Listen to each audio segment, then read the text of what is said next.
ਪਿਆਰੇ ਬੱਚਿਓ, ਅੱਜ ਦਾ ਲੈਕਚਰ ਪਿਛਲੇ ਲੈਕਚਰ ਦੀ ਕੰਟੀਨਿਊਟੀ ਦੇ ਵਿੱਚ ਹੈ। ਯਾਨੀ ਕਿ ਨਾਗਰਿਕ ਸ਼ਾਸਤਰ ਦਾ ਪਹਿਲਾ ਪਾਠ ਭਾਰਤੀ ਸੰਵਿਧਾਨ ਦੀਆਂ ਵਿਸ਼ੇਸ਼ਤਾਵਾਂ ਦੀ ਹੀ ਅੱਗੇ ਆਪਾਂ ਗੱਲ ਕਰਾਂਗੇ। ਪਿਛਲੇ ਲੈਕਚਰ ਵਿੱਚ ਆਪਾਂ ਸੰਵਿਧਾਨ ਦੀਆਂ ਵਿਸ਼ੇਸ਼ਤਾਵਾਂ ਤੇ ਨਜ਼ਰ ਪਾਈ ਸੀ ਤੇ ਦੇਖਿਆ ਸੀ ਕਿ ਭਾਰਤੀ ਸੰਵਿਧਾਨ ਹੁੰਦਾ ਕੀ ਹੈ। ਅੱਜ ਆਪਾਂ ਗੱਲ ਕਰਾਂਗੇ ਭਾਰਤੀ ਨਾਗਰਿਕਾਂ ਦੇ ਮੌਲਿਕ ਅਧਿਕਾਰ ਅਤੇ ਉਹਨਾਂ ਦੇ ਕਰਤੱਵਾਂ ਦੀ, ਇਸ ਦੇ ਨਾਲ ਹੀ ਨਿਰਦੇਸ਼ਕ ਸਿਧਾਂਤਾਂ ਦੀ ਵੀ। ਆਓ ਸ਼ੁਰੂ ਕਰੀਏ। ਭਾਰਤੀ ਨਾਗਰਿਕਾਂ ਦੇ ਮੌਲਿਕ ਅਧਿਕਾਰ ਹੁੰਦੇ ਕੀ ਨੇ?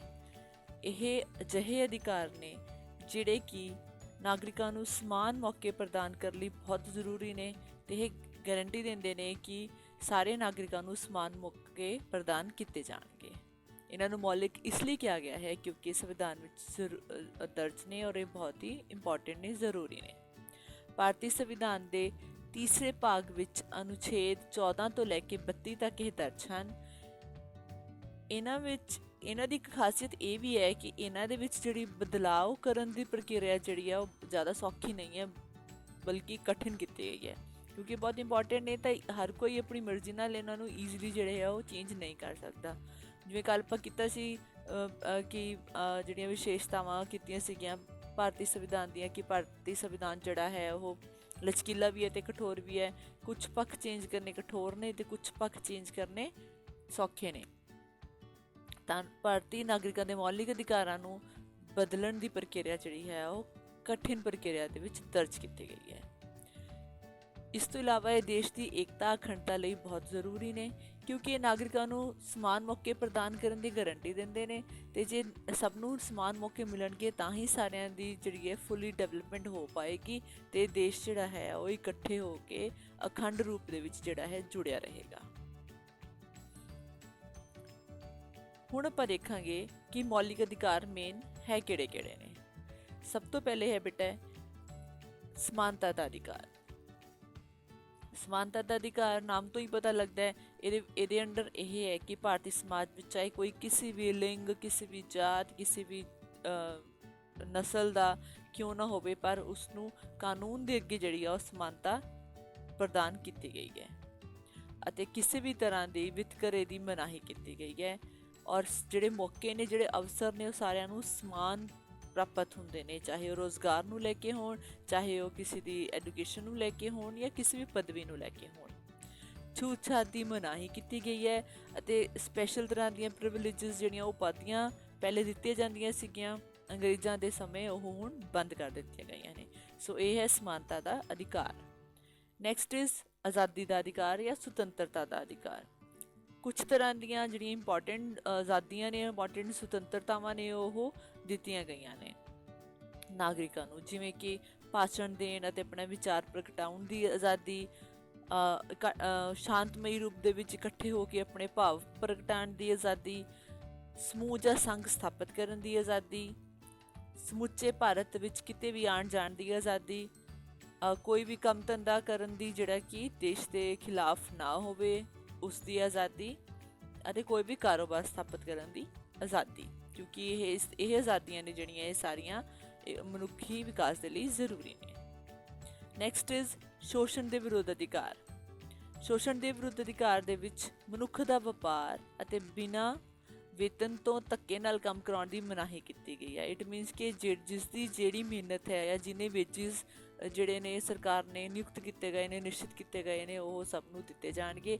ਜੇ ਕਿਸੇ ਨੂੰ ਕੰਮ ਕਰਵਾਇਆ ਜਾ ਰਿਹਾ ਅਤੇ ਉਹਦੇ ਬਦਲੇ ਉਸਨੂੰ ਵੇਤਨ ਨਹੀਂ ਦਿੱਤਾ ਜਾ ਰਿਹਾ ਅਤੇ ਇਸ ਨੂੰ ਆਪਾਂ ਸ਼ੋਸ਼ਣ ਗਿਣਾਂਗੇ ਅਤੇ ਇਸ ਦੇ ਵਿਰੁੱਧ ਹਰ ਮਨੁੱਖ ਕੋਲ ਅਧਿਕਾਰ ਹੈ ਕਿ ਉਹ ਆਪਣੇ ਸ਼ੋਸ਼ਣ ਦੇ ਵਿਰੁੱਧ ਲੜ ਸਕਦਾ ਹੈ। ਔਰ 14 ਸਾਲ ਤੋਂ ਘੱਟ ਉਮਰ ਵਾਲੇ ਬੱਚਿਆਂ ਨੂੰ ਕਿਸੇ ਖਤਰਨਾਕ ਕਾਰਖਾਨੇ ਵਾਲੇ ਕੰਮ ਕਰਨ ਦੀ ਮਨਾਹੀ ਕੀਤੀ ਗਈ ਹੈ। ਨੈਕਸਟ ਇਜ਼ ਧਾਰਮਿਕ ਸੁਤੰਤਰਤਾ ਦਾ ਅਧਿਕਾਰ।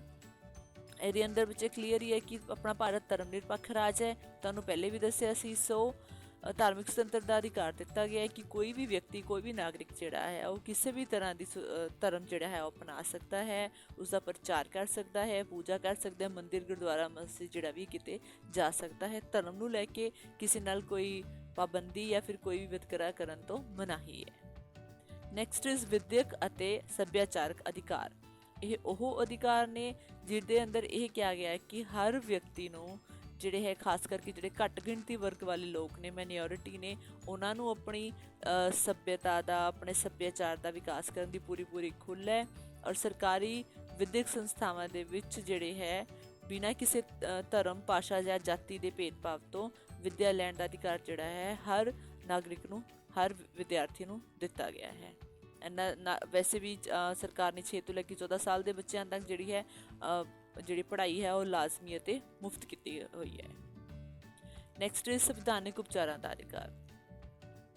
ਜਿਹੜੇ ਅਧਿਕਾਰ ਆਪਾਂ ਨੂੰ ਮਿਲੇ ਨੇ ਇਹ ਤਾਂ ਜ਼ਰੂਰੀ ਹੈਗੇ ਹੀ ਨੇ, ਇਹਨਾਂ ਦਾ ਸਤਿਕਾਰ ਕਰਨਾ ਤਾਂ ਜ਼ਰੂਰੀ ਹੈ ਹੀ ਹੈ, ਪਰ ਇਹਨਾਂ ਦੇ ਖਿਲਾਫ ਜੇ ਆਪਾਂ ਨੂੰ ਉਹ ਨਹੀਂ ਮਿਲਦੇ ਤਾਂ ਉਹਨਾਂ ਦੇ ਖਿਲਾਫ ਉਹਨਾਂ ਨੂੰ ਪ੍ਰੋਟੈਕਟ ਕਰਨ ਦਾ ਅਧਿਕਾਰ ਵੀ ਜਿਹੜਾ ਹੈ ਉਹ ਸੰਵਿਧਾਨਿਕ ਉਪਚਾਰਾਂ ਦੇ ਅਧੀਨ ਆਪਾਂ ਨੂੰ ਦਿੱਤਾ ਗਿਆ ਹੈ। ਇਹਦੇ ਵਿੱਚ ਇਹ ਕਿਹਾ ਜਾਂਦਾ ਹੈ ਕਿ ਜੇਕਰ ਸਰਕਾਰ ਇਹਨਾਂ ਅਧਿਕਾਰਾਂ ਦੀ ਉਲੰਘਣਾ ਕਰਦੀ ਹੈ, ਕਿਸੇ ਨੂੰ ਇਹਨਾਂ ਤੋਂ ਵਾਂਝੇ ਰੱਖਦੀ ਹੈ, ਤਾਂ ਉਹਨਾਂ ਦੇ ਵਿਰੁੱਧ ਕਾਨੂੰਨੀ ਉਪਾਅ ਕੀਤਾ ਜਾ ਸਕਦਾ ਹੈ ਕਿ ਆਪਾਂ ਕੋਰਟ ਦੇ ਵਿੱਚ ਉਹਨਾਂ ਦੇ ਖਿਲਾਫ ਜਾ ਸਕਦੇ ਹਾਂ। ਠੀਕ ਹੈ ਬੱਚਿਓ, ਉਮੀਦ ਕਰਦੀ ਹਾਂ ਭਾਰਤੀ ਨਾਗਰਿਕਾਂ ਦੇ ਮੌਲਿਕ ਅਧਿਕਾਰ ਤੁਹਾਨੂੰ ਕਲੀਅਰ ਹੋ ਗਏ ਹੋਣਗੇ। ਇਸ ਤੋਂ ਬਾਅਦ ਆਪਾਂ ਨਜ਼ਰ ਪਾਵਾਂਗੇ ਭਾਰਤੀ ਨਾਗਰਿਕਾਂ ਦੇ ਕਰਤੱਵਾਂ ਤੇ। ਅਧਿਕਾਰ ਤਾਂ ਆਪਾਂ ਨੂੰ ਮਿਲ ਗਏ, ਪਰ ਆਪਾਂ ਆਪਣੇ ਵੀ ਤਾਂ ਕੁਝ ਕਰਤੱਵ, ਕੁਝ ਡਿਊਟੀ ਬਣਦੀ ਹੈ ਜਿਹੜੀ ਕਿ ਆਪਾਂ ਆਪਣੇ ਗਵਰਨਮੈਂਟ ਦੇ ਨੂੰ ਨਿਭਾਈਏ, ਆਪਣੇ ਇਸ ਦੇਸ਼ ਨੂੰ ਪ੍ਰਦਾਨ ਕਰੀਏ। ਆਓ ਦੇਖਦੇ ਹਾਂ ਭਾਰਤੀ ਨਾਗਰਿਕਾਂ ਦੇ ਮੁੱਢਲੇ ਕਰਤੱਵ ਕਿਹੜੇ ਨੇ। ਪਹਿਲਾ ਹੈ ਬੇਟੇ ਸੰਵਿਧਾਨ ਦੀ ਪਾਲਣਾ ਕਰਨਾ, ਕਿਉਂਕਿ ਇਹ ਮੌਲਿਕ ਕਾਨੂੰਨੀ ਦਸਤਾਵੇਜ਼ ਹੈ ਤਾਂ ਇਸ ਦੀ ਪਾਲਣਾ ਕਰਨਾ ਹਰ ਕਿਸੇ ਦਾ ਫਰਜ਼ ਹੈ। ਇਸ ਤੋਂ ਇਲਾਵਾ ਭਾਰਤ ਦੀ ਪ੍ਰਭੂਸੱਤਾ, ਏਕਤਾ ਤੇ ਅਖੰਡਤਾ ਦਾ ਸਮਰਥਨ ਕਰਨਾ ਵੀ ਹਰ ਭਾਰਤੀ ਨਾਗਰਿਕ ਦਾ ਫਰਜ਼ ਹੈ। ਆਜ਼ਾਦੀ ਦੇ ਆਦਰਸ਼ਾਂ ਦਾ ਸਨਮਾਨ ਕਰਨਾ, ਕਿਉਂਕਿ ਆਪਾਂ ਨੂੰ ਜਿਹੜੀ ਆਜ਼ਾਦੀ ਹੈ ਉਹ ਬਹੁਤ ਸੰਘਰਸ਼ ਨਾਲ, ਬਹੁਤ ਹੀ ਲੜਾਈ ਬਾਵਜੂਦ, ਕੁਰਬਾਨੀ ਤੋਂ ਬਾਅਦ ਮਿਲੀ ਹੈ, ਤੇ ਉੱਥੋਂ ਉਹ ਵਾਲੇ ਜਿਹੜੇ ਆਦਰਸ਼ ਨੇ ਉਹਨਾਂ ਦਾ ਸਨਮਾਨ ਕਰਨਾ ਵੀ ਸਾਡਾ ਕਰਤੱਵ ਹੈ। ਦੇਸ਼ ਦੀ ਰੱਖਿਆ ਕਰਨਾ ਅਤੇ ਲੋੜ ਪੈਣ ਤੇ ਜਾਂ ਪੁਕਾਰਨ ਤੇ ਰਾਸ਼ਟਰੀ ਸੇਵਾ ਕਰਨਾ ਵੀ ਸਾਡਾ ਕਰਤੱਵ ਹੈ। ਧਾਰਮਿਕ, ਭਾਸ਼ਾਈ ਜਾਂ ਖੇਤਰੀ ਭਿੰਨਤਾਵਾਂ ਤੋਂ ਉੱਠ ਕੇ ਸਾਂਝੇ ਭਾਈਚਾਰੇ ਦੀ ਭਾਵਨਾ ਵੀ ਵਿਕਸਿਤ ਕਰਨਾ ਸਾਡਾ ਹੀ ਫਰਜ਼ ਹੈ। ਇਸ ਤੋਂ ਇਲਾਵਾ ਸਾਂਝੇ ਸੱਭਿਆਚਾਰ ਦਾ ਆਦਰ ਕਰਨਾ ਵੀ ਜ਼ਰੂਰੀ ਹੈ ਤਾਂ ਕਿ ਕੋਈ ਲੜਾਈ ਝਗੜਾ ਨਾ ਹੋਵੇ। ਜੰਗਲਾਂ, ਜੀਵਾਂ, ਨਦੀਆਂ, ਵਾਤਾਵਰਣ ਦੀ ਰੱਖਿਆ ਕਰਨਾ ਵੀ ਸਾਡਾ ਮੁੱਢਲਾ ਕਰਤੱਵ ਹੈ। ਇਸ ਤੋਂ ਇਲਾਵਾ ਜਨਤਕ ਸੰਪੱਤੀ, ਪਾਰਕ, ਹੋਸਟਲ, ਸਕੂਲ, ਇਹ ਸਭ ਜਿਹੜੇ ਸਾਡੇ ਲਈ, ਸਾਰਿਆਂ ਲਈ ਸਾਂਝੇ ਨੇ, ਉਹਨਾਂ ਦੀ ਰੱਖਿਆ ਕਰਨਾ ਵੀ ਸਾਡਾ ਹੀ ਕਰਤੱਵ ਹੈ। ਇਸ ਤੋਂ ਇਲਾਵਾ ਵਿਗਿਆਨਕ ਸੁਭਾਵਾਂ ਅਤੇ ਮਾਨਵਤਾਵਾਦ ਦੀ ਭਾਵਨਾ ਦਾ ਵਿਕਾਸ ਕਰਨਾ, ਵਿਗਿਆਨਿਕ ਸੋਚ ਅਪਣਾਈਏ ਪਰ ਰੂੜੀਵਾਦੀ ਸੋਚ ਤੋਂ ਹਟ ਕੇ, ਅਤੇ ਮਾਨਵਤਾਵਾਦ ਮਤਲਬ ਕਿ ਮਾਨਵ ਦੇ ਲਈ ਪਿਆਰ ਅਤੇ ਦਇਆ ਦੀ ਜਿਹੜੀ ਭਾਵਨਾ ਹੈ ਉਹ ਵਿਕਸਿਤ ਕਰਨਾ ਵੀ ਸਾਡਾ ਕਰਤੱਵ ਹੈ। ਬੇਟੇ ਇਹ ਸਨ ਨਾਗਰਿਕਾਂ ਦੇ ਕਰਤੱਵ। ਇਸ ਤੋਂ ਬਾਅਦ ਆਪਾਂ ਦੇਖਾਂਗੇ ਰਾਜ ਦੀ ਨੀਤੀ ਦੇ ਨਿਰਦੇਸ਼ਕ ਸਿਧਾਂਤ। ਬੱਚੇ ਆਪਣੇ ਇੱਕ ਸੰਵਿਧਾਨ ਦੇ ਵਿੱਚ ਉਹਨਾਂ ਤੋਂ ਇਲਾਵਾ ਮੌਲਿਕ ਅਧਿਕਾਰਾਂ ਅਤੇ ਮੌਲਿਕ ਕਰਤੱਵਾਂ ਤੋਂ ਇਲਾਵਾ ਇੱਕ ਹੋਰ ਇੰਪੋਰਟੈਂਟ ਚੀਜ਼ ਦਿੱਤੀ ਹੋਈ ਹੈ, ਉਹ ਹੈ ਰਾਜ ਦੀ ਨੀਤੀ ਦੇ ਨਿਰਦੇਸ਼ਕ ਸਿਧਾਂਤ। ਇਹ ਬੱਚੇ ਮੇਨ 3 ਤਰ੍ਹਾਂ ਦੇ ਨੇ, ਸਮਾਜਵਾਦੀ, ਗਾਂਧੀਵਾਦੀ ਅਤੇ ਉਦਾਰਵਾਦੀ। ਆਓ ਇਹਨਾਂ ਤੇ ਥੋੜੀ ਨਜ਼ਰ ਪਾਉਂਦੇ ਹਾਂ।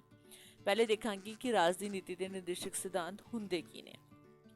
ਬੇਟੇ ਇਹ ਉਹ ਨਿਰਦੇਸ਼ ਨੇ, ਉਹ ਗਾਈਡਲਾਈਨਸ ਨੇ ਜਿਹੜੀਆਂ ਕਿ ਸੰਵਿਧਾਨ ਦੇ ਵਿੱਚ ਦਿੱਤੀਆਂ ਗਈਆਂ ਨੇ ਸਰਕਾਰਾਂ ਦੇ ਲਈ, ਕਿ ਜਦੋਂ ਸਰਕਾਰ ਕੋਈ ਵੀ ਰੂਲ ਬਣਾਉਂਦੀ ਹੈ, ਕੋਈ ਵੀ ਕਾਨੂੰਨ ਬਣਾਉਂਦੀ ਹੈ, ਤਾਂ ਉਹ ਇਹ ਨੀਤੀਆਂ ਨੇ ਜਿਹੜੀਆਂ, ਇਹ ਜਿਹੜੇ ਗਾਈਡਲਾਈਨਸ ਨੇ ਉਹਨਾਂ ਨੂੰ ਧਿਆਨ ਵਿੱਚ ਰੱਖ ਕੇ ਬਣਾਏ।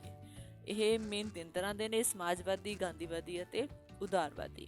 ਸਮਾਜਵਾਦੀ ਜਿਹੜੇ ਸਿਧਾਂਤ ਨੇ ਉਹਨਾਂ ਦੇ ਅੰਡਰ ਰਾਜ ਨੂੰ ਇਹ ਆਦੇਸ਼ ਦਿੱਤਾ ਗਿਆ ਕਿ ਅਜਿਹੇ ਸਮਾਜ ਦੀ ਸਥਾਪਨਾ ਕੀਤੀ ਜਾਵੇ ਜਿਸ ਦਾ ਮੇਨ ਉਦੇਸ਼, ਮੇਨ ਮੋਟਿਵ ਜਨਤਕ ਭਲਾਈ ਹੋਵੇ ਤੇ ਕਿਸੇ ਨਾਲ ਕੋਈ ਵਿਤਕਰਾ ਨਾ ਹੋਵੇ, ਸਾਰਿਆਂ ਨੂੰ ਸਮਾਨ ਮੌਕੇ ਨੇ ਜਿਹੜੇ ਉਹ ਪ੍ਰਦਾਨ ਕੀਤੇ ਜਾਣ, ਸਮਾਜਿਕ, ਆਰਥਿਕ ਤੇ ਰਾਜਨੀਤਿਕ ਨਿਆਂ ਹਰ ਨਾਗਰਿਕ ਨੂੰ ਮਿਲੇ। ਇਸ ਤੋਂ ਇਲਾਵਾ ਆਰਥਿਕ ਢਾਂਚਾ ਇਸ ਤਰ੍ਹਾਂ ਦਾ ਹੋਵੇ ਕਿ ਧਨ ਅਤੇ ਹੋਰ ਸਾਧਨਾਂ ਦੀ ਜਿਹੜੀ ਵੰਡ ਹੈ ਉਹ ਬਰਾਬਰ ਹੋਵੇ। ਇਹ ਨਾ ਹੋਵੇ ਕਿ ਕੁਝ ਲੋਕ ਬਹੁਤ ਹੀ ਅਮੀਰ ਹੋਣ ਤੇ ਕੁਝ ਬਹੁਤ ਹੀ ਗਰੀਬ ਹੋਣ। ਇਸ ਤੋਂ ਇਲਾਵਾ ਇਸਤਰੀਆਂ ਤੇ ਪੁਰਸ਼ਾਂ ਨੂੰ ਇੱਕੋ ਜਿਹੇ ਕੰਮ ਦਾ ਇੱਕੋ ਜਿਹਾ ਮਿਹਨਤਾਨਾ ਮਿਲਣਾ ਚਾਹੀਦਾ ਹੈ। ਬਿਮਾਰ, ਬੁੱਢੇ ਅਤੇ ਅੰਗਹੀਣ ਲੋਕਾਂ ਲਈ ਵੀ ਖਾਸ ਰਿਜ਼ਰਵੇਸ਼ਨਸ ਜਾਂ ਪ੍ਰਿਵਿਲੇਜਸ ਹੋਣੀਆਂ ਚਾਹੀਦੀਆਂ ਨੇ। 14 ਸਾਲ ਤੋਂ ਘੱਟ ਦੇ ਬੱਚਿਆਂ ਦੇ ਲਈ ਲਾਜ਼ਮੀ ਤੇ ਮੁਫਤ ਸਿੱਖਿਆ ਵੀ ਦੇਣ ਦਾ ਇਹਦੇ ਅੰਦਰ ਪ੍ਰੋਵੀਜ਼ਨ ਹੈ। ਨੈਕਸਟ ਇਜ਼ ਬੇਟਾ ਗਾਂਧੀਵਾਦੀ ਸਿਧਾਂਤ। ਗਾਂਧੀਵਾਦੀ ਸਿਧਾਂਤ ਨਾਮ ਤੋਂ ਹੀ ਪਤਾ ਲੱਗ ਰਿਹਾ ਮਹਾਤਮਾ ਗਾਂਧੀ ਦੇ ਵਿਚਾਰਾਂ ਤੋਂ ਪ੍ਰਭਾਵਿਤ ਨੇ। ਇਹਦੇ ਵਿੱਚ ਗਾਂਧੀ ਜੀ ਨੇ ਜਿਸ ਸਮਾਜ ਦੀ ਸੋਚ ਕੀਤੀ ਸੀ ਆਪਾਂ ਉਹਨਾਂ ਦੇ ਨਾਲ ਰਿਲੇਟਿਡ ਜਿਹੜੇ ਸਿਧਾਂਤ ਇਹਦੇ ਅੰਡਰ ਹੈਗੇ ਨੇ, ਜਿਵੇਂ ਕਿ ਹਰ ਪਿੰਡ ਦੇ ਵਿੱਚ ਪੰਚਾਇਤ ਸਥਾਪਿਤ ਕੀਤੀ ਜਾਵੇ ਤਾਂ ਕਿ ਛੋਟੇ ਮੋਟੇ ਜਿਹੜੇ ਝਗੜੇ ਆ ਉਹ ਆਪਣੇ ਹੀ ਲੈਵਲ 'ਤੇ ਪੰਚਾਇਤ ਲੈਵਲ 'ਤੇ ਸੋਲਵ ਕੀਤੇ ਜਾ ਸਕਣ। ਅਨੁਸੂਚਿਤ ਜਾਤੀਆਂ, ਪਛੜੀ ਪ੍ਰੇਣੀਆਂ ਅਤੇ ਕਬੀਲਿਆਂ ਨੂੰ ਹਰ ਪ੍ਰਕਾਰ ਦੀ ਲੁੱਟ ਖਸੁੱਟ ਤੋਂ ਬਚਾਇਆ ਜਾਵੇ। ਸ਼ਰਾਬ ਤੇ ਹੋਰ ਨਸ਼ੀਲੀਆਂ ਵਸਤੂਆਂ ਜੋ ਹਾਨੀਕਾਰਕ ਹਨ ਉਹਨਾਂ 'ਤੇ ਪਾਬੰਦੀ ਲਗਾਉਣ ਦੇ ਯਤਨ ਕੀਤੇ ਜਾਣ ਅਤੇ ਲੋਕਾਂ ਦੀ ਸਿਹਤ ਸੁਧਾਰਨ ਲਈ ਵੀ ਵੱਧ ਤੋਂ ਵੱਧ ਜਿਹੜੇ ਨੇ ਯਤਨ ਕੀਤੇ ਜਾਣ ਅਤੇ ਨਿੱਜੀ ਸਹਿਕਾਰੀ ਤੇ ਘਰੇਲੂ ਉਦਯੋਗਾਂ ਨੂੰ ਵੱਧ ਤੋਂ ਵੱਧ ਉਤਸ਼ਾਹਿਤ ਕੀਤਾ ਜਾਏ ਤਾਂ ਕਿ ਪਿੰਡਾਂ ਵਾਲੇ ਜਾਂ ਜਿਹੜੇ ਨੀਚੇ ਵਰਗ ਵਾਲੇ ਲੋਕ ਹੈਗੇ ਨੇ, ਥੋੜੇ ਗਰੀਬ ਲੋਕ ਨੇ, ਉਹ ਆਪਣਾ ਆਸਾਨੀ ਨਾਲ ਜਿਹੜਾ ਹੈ ਗੁਜ਼ਾਰਾ ਕਰ ਸਕਣ। ਆਖਿਰ ਵਿੱਚ ਨੇ ਆਪਣੇ ਕੋਲ ਬੇਟਾ ਉਦਾਰਵਾਦੀ ਸਿਧਾਂਤ। ਉਦਾਰਵਾਦੀ ਸਿਧਾਂਤ ਉਹ ਸਿਧਾਂਤ ਨੇ ਜਿਹਦੇ ਵਿੱਚ ਇਹ ਕਿਹਾ ਗਿਆ ਕਿ ਭਾਰਤ ਵਿੱਚ ਇੱਕ ਸਮਾਨ ਅਸੈਨਿਕ ਵਿਹਾਰ ਨਿਯਮ ਲਾਗੂ ਕਰਨ ਦਾ ਯਤਨ ਕੀਤਾ ਜਾਵੇ। ਮਤਲਬ ਕਿ ਰਾਜ ਜਿਹੜੇ ਨਿਆਂਪਾਲਿਕਾ ਅਤੇ ਕਾਰਜਪਾਲਿਕਾ ਉਹ ਅਲੱਗ-ਅਲੱਗ ਹੋਵੇ, ਇੱਕ ਜੈਸੀ ਨਾ ਹੋਵੇ, ਉਹਨਾਂ 'ਤੇ ਇੱਕ ਦੂਸਰੇ ਦਾ ਕੋਈ ਪ੍ਰੈਸ਼ਰ ਜਾਂ ਉਹ ਨਾ ਕੰਟਰੋਲ ਨਾ ਹੋਵੇ ਅਤੇ ਸਰਕਾਰ ਜਿਹੜੀ ਹੈ ਉਹ ਪਸ਼ੂ ਪਾਲਣ, ਪਸ਼ੂਆਂ ਦੀ ਨਸਲ ਸੁਧਾਰਨ ਲਈ ਕੋਸ਼ਿਸ਼ ਕਰੇ, ਵਾਤਾਵਰਨ ਨੂੰ ਸੁਧਾਰਨ ਲਈ ਕੋਸ਼ਿਸ਼ ਕਰੇ, ਗਊਆਂ, ਵੱਛਿਆਂ ਅਤੇ ਹੋਰ ਦੁੱਧ ਦੇਣ ਵਾਲੇ ਪਸ਼ੂਆਂ ਦੀ ਨਸਲ ਸੁਧਾਰਨ ਦੀ ਵੀ ਕੋਸ਼ਿਸ਼ ਕਰੇ। ਇਹ ਸਨ ਬੇਟੇ ਮੁੱਖ ਉਦਾਰਵਾਦੀ ਸਿਧਾਂਤ। ਉਮੀਦ ਕਰਦੀ ਹਾਂ ਕਿ ਤੁਹਾਨੂੰ ਮੌਲਿਕ ਜਿਹੜੇ ਆਪਣੇ ਅਧਿਕਾਰ ਸੀਗੇ ਔਰ ਨਿਰਦੇਸ਼ਕ ਸਿਧਾਂਤ ਨੇ ਉਹ ਕਲੀਅਰ ਹੋ ਗਏ ਹੋਣਗੇ। ਇਹਨਾਂ ਨੂੰ ਹੋਰ ਕਲੀਅਰ ਕਰਨ ਲਈ ਇੱਕ ਕੁਐਸਚਨ ਵੀ ਬੇਟੇ ਕਈ ਵਾਰ ਇੰਪੋਰਟੈਂਟ ਆ ਜਾਂਦਾ ਹੁੰਦਾ ਇਹਨਾਂ ਦੇ ਅੰਤਰ ਦਾ, ਤੇ ਆਓ ਆਪਾਂ ਇੱਕ ਨਜ਼ਰ ਮਾਰ ਲਈ ਇਹਨਾਂ ਨੂੰ ਹੋਰ ਕਲੀਅਰ ਕਰਨ ਦੇ ਲਈ ਫਟਾਫਟ ਕਿ ਇਹਨਾਂ ਦੇ ਵਿੱਚ ਅੰਤਰ ਕੀ ਹੈ।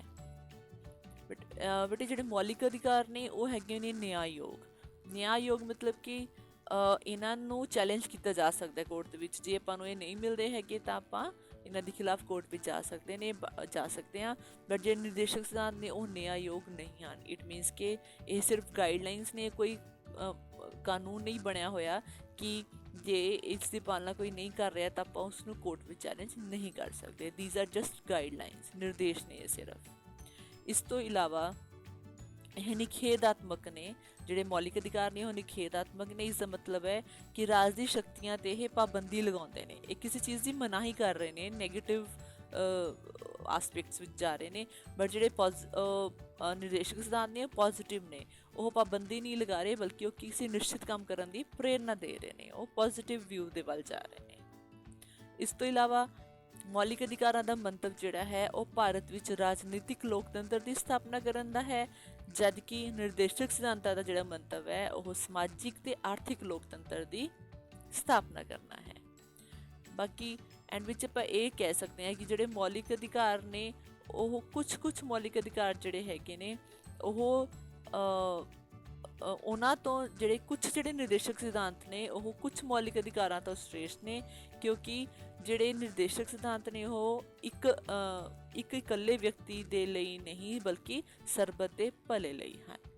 ਸੋ ਬੇਟੇ ਇਹ ਸੀ ਇਹਨਾਂ ਦੋਨਾਂ ਦੇ ਵਿੱਚ ਅੰਤਰ।